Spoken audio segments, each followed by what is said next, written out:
전교생 300명이 안 되는 중학교 학생들은 거리 숙이기 4단계일 때도 학교에서 수업을 듣고 공부를 합니다. 그런데 오래전부터 학생들의 공부를 방해해온 것이 있다는데요. 다름 아닌 학교 운동장과 맞닿아 있는 아파트 신축 공사 현장입니다. 물을 막 뿌렸나 봐요. 네네. 그 흙 같은 게 있으니까 네. 거기 미끄러져가지고 다리를 삐었다고. 저희는 3학년인데 지금 네. 1학년부터 계속 이렇게 공사를 하고 있었거든요. 그러면 근데 그 솔직히- 친구는 진짜 3년 내내 공사 소음 들으면서 공부했겠네요. 네, 맞습니다. 학교에 있는 동안 소음에 시달린다는 학생들과 교직원들. 심지어 학교 곳곳에서 안전을 위협하는 현상들도 보입니다. 21년 6월 달에 이 합의서의 존재를 알게 되고 그때서야 저희가 이거 문구를 보게 되었죠. 그 누구도 알지 못했던 시공사 측과의 합의서. 학생들의 입장을 조금만 더 이해해줬으면 바람이 가장 크고 조금 더 공사 문제에 대해 또 신경 써줬으면 좋겠습니다. 착공 2년 만에 수면 위로 떠오르게 된 문제들. 이 학생들이 직접 목소리를 냈다고 합니다. 재개발 정비 사업이 한창인 부산 진구. 학교 앞에서 한 학생을 만날 수 있었습니다. 안녕하세요. KBS 굿모닝 대한민국 라이브의 이승태 변호사입니다. 네. 학생 지금 여기서 뭐 하고 있는 거예요? 공사 문제로 인해 1인 피켓 시위를 하고 있습니다. 이 학생은 교내 환경 동아리에서 활동을 하고 있다는데요. 피켓에는 창문도 마음대로 여닫지 못하는 스트레스와 학습권 침해를 규탄하는 내용이 담겨 있습니다. 근데 이렇게 1인 시위를 할 정도로 많이 힘들어요? 공사에서 소음이나 문제 이유로 지금 창문을 못 열고 있어서 환기를 제대로 못 시키고 있는 상황입니다. 그래요? 문제 해결을 위해 직접 나선 학생들은 돌아가면서 피켓을 들었습니다. 2019년도 운동장에는 철봉 그리고 모래사장 같은 여러 가지 운동시설들이 있었는데 방음벽 설치로 운동장이 좁아져가지고 이제 더 이상 이런 활동들을 못하게 되었습니다. 학교의 현재 상황과 관련해서 친구들과 같이 공유하고 싶은 내용들을 생각하다 보니까 지금 학교 앞 아파트 공사가 생각나서 글을 쓰게 되었습니다. 1인 시위의 시작은 한 학생이 아파트 공사로 인해 일조권과 조망권, 학습권을 침해받고 있다는 글을 교내신문에 기고하면서부터인데요. 문제가 어느 정도로 심각한지 이야기를 들어봤습니다. 산자랑 위치라 그 안반도 있어서 굉장히 시끄러웠을 것 같은데, 터파기하고 그럴 때. 굉장히 시끄러웠죠. 그럼 학생들이 지금 얼마나 답답하면 저렇게 나왔겠어요, 그렇죠? 그러니까 저희도 그래서 그 교사로서 그다음에 어른으로서 굉장히 미안하고 뭐 안타까운 마음이 많고 2019년 5월부터 2년 넘게 진행되고 있는 신축 공사. 하지만 공사가 끝나려면 1년은 더 기다려야 되는 실정입니다. 방음벽이 원래는 네. 지금 학교 땅이에요. 그러네요. 여기 학교 지금 넘어 들어와 있네요. 여기. 네. 시공사 측에서 설치한 방음벽을 살펴봤는데요. 네, 학교 땅. 학교 건물이고 아니 이게 왜 학교 땅에다 이걸 지어놨지? 그러니까요. 그러니까 이분들이 원래는 저 밑에다가 이거 방음벽을 설치로 하기로 약속을 했는데 그 약속을 어기고 여기다가 설치를 했다. 위험하다. 문제는 방음벽이 학교 운동장에 설치되어 있다는 겁니다. 시공사 측이 구청에 신고한 방음벽 설치 구역과는 분명히 차이가 있었는데요.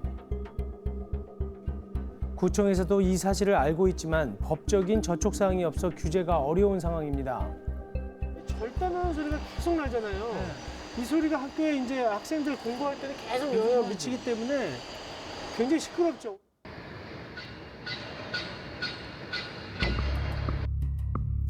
교실 창문을 열어놓았을 때 순간 최대 소음은 70dB를 넘나듭니다.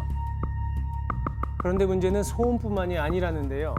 한 달 정도 하수도 공사를 했는데 네. 그 이후에 이제 이런 현상들이 계속 생기는 거죠. 저기 주차장 쪽도 전부 다 이렇게 꺼졌네요. 네네네. 저쪽까지 다 그렇고요. 그렇죠? 여기도 다 내려갔고요. 학교 주차장과 운동장에 땅이 내려앉는 현상이 나타난 겁니다. 공사를 막 시작했을 때 당시와 비교하면 육안으로 확인할 수 있을 정도의 차이가 느껴지는데요. 문제는 학교 밖에서도 계속됩니다. 여기가 이것만 지금 안전 통행로로 해놓은 거잖아요. 원래 여기 도로가 원래 이렇게 돼 있었어요? 원래는 인도가 아니라 도로의 갓길처럼 돼 있는 걸로 저희 기억을 합니다만 길이 없어서 다닐 수가 없잖아요. 도로가 없으니까. 그럼 결국은 학생들이 일로 다녀야 된다는 건데. 학교 앞은 공사장 관계자들의 주차장이 되어버린 지 오래입니다. 학생들의 안전은 도대체 누가 책임져 주는 사람들이 걸까요? 통행하는 곳인데도 누군가 하나 여기 지금 통제하는 사람도 없고 보고 있는 사람도 없어요. 물을 막 뿌렸나 봐요. 네네. 그 흙 같은 게 있으니까 네. 거기 미끄러져 가지고 다리를 삐었다고 한참 뒤에 졸업하고 난 뒤에 제가 들었어요. 안녕하세요. 공사하시면서 여기 신호수가 몇 명 배치돼 있어요? 공사? 세 사람이 설치돼, 세 사람이 나와 있어요? 저는 아까 한 명도 못 봤는데 지금 점심 식사를 간다고. 지금 점심시간도 아닌데 10시 58분인데? 여기는 원래 좀 빨리 오고 새벽에 그래? 부대가 나오고 하니까 다 같이 밥 안 먹고 나오니까 점심을 좀 빨리 먹고 저녁에는 신호수가 제대로 배치되는지도 확실하지 않은 상황입니다. 교육환경을 보호하기 위한 어떤 대책이라든지 아니면 보상안이나 뭐 이런 것들을 받으신 적은 있어요? 저희가 2019년 7월 29일 날 합의서를 썼더라고요. 네. 당시 행정실장 외에 다른 교직원들은 알지 못했던 합의서가 있었다는데요. 그 내용을 살펴봤습니다. 지금 두 가지가 제일 문제네요. 여기가 2019년도에 공사기관 중 분명히 안전통로 설치한다고 했는데 안 했고, 네네. 그다음에 공사 시 발생하는 소음 및 분진 최소화를 위한 저감 대책을 실시하도록 되어 있는데 이것도 하지 않은 걸로 보입니다. 그렇습니다. 예, 예.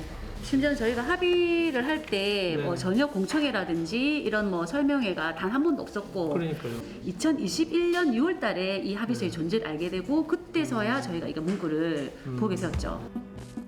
당시 합의서를 작성한 행정실장의 입장을 들어봤습니다. 저는 솔직히 칭찬을 듣고 싶은데 좀 내가 그래요? 이 실장님, 만약에 지금 학생들이나 학교를 위해서 이렇게 하신 거라고 하면 이런 합의서를 쓰실 때 뭐 학부모 대표라든지 아니면 뭐 학생들이나 이런 선생님들하고 좀 알려드리고 같이 뭐 의견을 반영해서 쓰신 건가요? 아무도 신경을 안 쓰셨어요 그 당시에. 근데 그 당시에 계셨던 선생님들은 뭐 교무회의 때나 이럴 때 여기 합의서 작성하는 내용에 대해서 전혀 들은 바 없다고 하시는데요. 지금 말씀과 달리? 그거는 모르겠습니다. 저는 분명히 다 이야기했고. 다 이야기했다는 행정실장, 완전히 반대되는 주장을 합니다. 교장 선생님 말씀을 빌리면 그 당시로서는 학교가 받을 수 있는 최대의 어떤 보상안이었다라고 말씀을 하시는데 터무니없이 거의 보상안이라고 할 수도 없을 정도의 그런 안들이라고 저희들 비대위 위원들이 다 판단을 해서. 그렇다면 당시 합의서를 함께 작성했던 시공사 측의 입장은 어떨까요? 아파트 사시죠? 네네, 합니다. 아파트에서 혹시 못질할 일이 있으시면 망치 쓰시죠? 네, 씁니다. 그럼 아래 윗집에 다 들리죠? 아니면 제가 볼 때 라인 전체 다 들립니다. 그 작은 못질 하나로도. 네네네. 근데 이 큰 공사를 하면서 네네.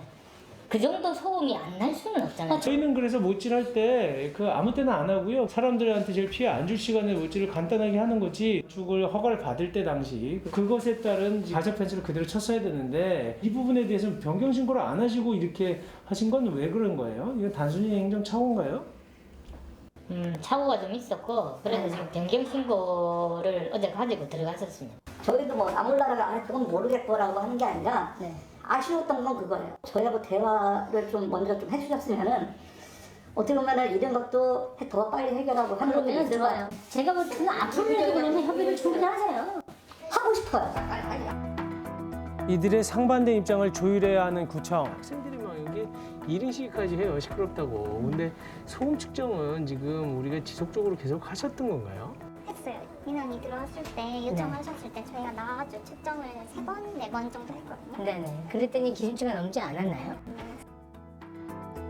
법적으로 학교 근처 공사장의 평균 소음은 65데시벨을 넘어서는 안 되지만 이 값은 순간 최대 소음을 아우르지는 못합니다. 3학년인데 지금 네. 1학년부터 계속 이렇게 공사를 하고 있었거든요. 그러면 근데 그 솔직히- 친구는 진짜 3년 내내 공사 소음 들으면서 공부했겠네요. 네, 맞습니다. 이제 내모레 졸업하지만 1학년이라도 좀 좋은 환경에서 보내야지 계속 주위 환경이 이렇게 되다 보니까 선배로서 또 저희 막 안타깝고 아이들의 안전을 담보로 회사에서는 막대한 이익을 취하기 위해서 공사를 하고 있는 거니까 이 모든 피해는 아이들이 고스란히 다 받게 되니까 학부모로서 너무 마음이 아픕니다. 지켜주지 못했다는 생각에 미안한 마음뿐인 어른들.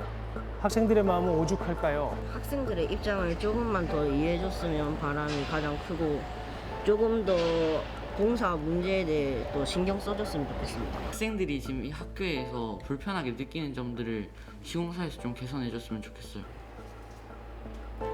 공사장에서 나오는 소음과 분진 때문에 책이 아닌 피켓을 들고 교문 앞에 선 학생들.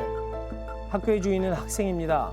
그들의 안전과 학습권이 우선시되기를 바랍니다.